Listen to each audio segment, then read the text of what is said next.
Sinubukan mo na ba ang lahat para pumuti ang kilikili mo? Pero wa-effect pa rin. Huwag na pong gumasto sa kakasubok ng kung ano-anong produkto. Bibigyan ka namin ng tips dito lang sa Check kay Chiki.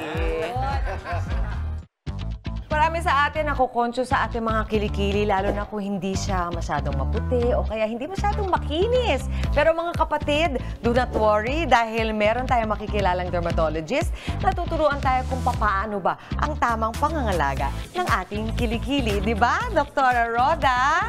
Dito lang sa Check with Chiki. Hindi na bago ang usapin ng pagpapaputi ng kilikili. Pero bakit nga ba ito umiitim? Ayon kay doktora, ang pagsusuot ng masisikip na damit ang isa sa mga dahilan ng hyperpigmentation sa kilikili. Nasusugatan kasi yung balat dahil very tight yung clothes nila. Kaya dahil sa friction, nagkakaroon ng darkening ng skin. Madalas gumagamit tayo ng mga home remedy gaya ng kalamansi, lemon, tawas at baking soda sa pagpapaputi ng kilikili. Kahit pa hindi tayo sigurado kung epektibo ito. It's actually a myth, yung paggamit po ng mga lightening agents. No? Alam ko po, they have lightening effects. No? Pero kasi, hindi nyo siya makontrol. Pati yung pagpahid, yung time ng pag-alis, minsan masyadong matapang, baka mamaya manipis yung balat ng pasyente. So, nangyayari, nasusunog pa talaga sila no? yung balat. Problema din natin ang texture ng ating mga kilikili o tinatawag na chicken skin. Normally kasi naaalis natin yan, but because of maybe poor habits, no, nagkakaroon ng pagpa-pile up ng dead skin cells and nabablock yung pores. So, nagkakaroon tayo tuloy ng mga irregular bumps na nagkakos ng roughness ng skin.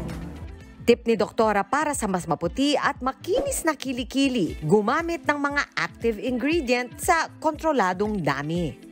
Doktor, ano ba yung active ingredients para sa whitening ng kilikili? Meron po tayo mga alpha-hydroxy acids. Po. So, mga yan, yung mga lactic acid, salicylic, glycolic, but in small amounts. So, yun po, ano po siya talagang controlled delivery, ang tinatawag namin dyan, no, na hindi basta-basta makakasunog. Bukod sa mga pinapahid na produkto, maaari ding sumailalim sa mga laser at peeling treatment para pumuti at kuminis ang ating mga kilikili. Isa rin sa mga concern ng ating mga kapatid ay ang body odor.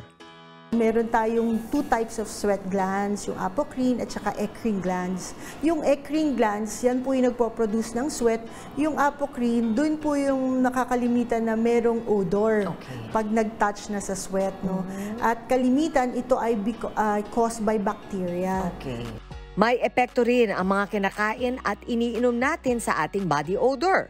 Mas prone daw ito yung madalas na kumakain ng sibuyas, curry, repolyo, broccoli, cauliflower, pati ang mga umiinom ng alak at caffeine.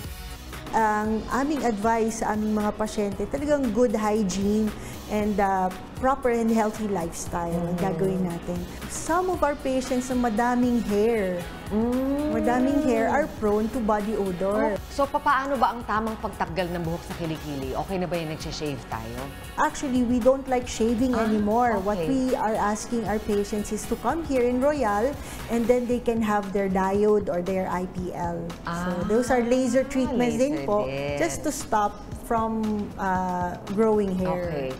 Mga kapatid, hindi naman pala dapat ma-conscious at mahiya sa ating mga kilikili dahil maraming paraan para alagaan ito.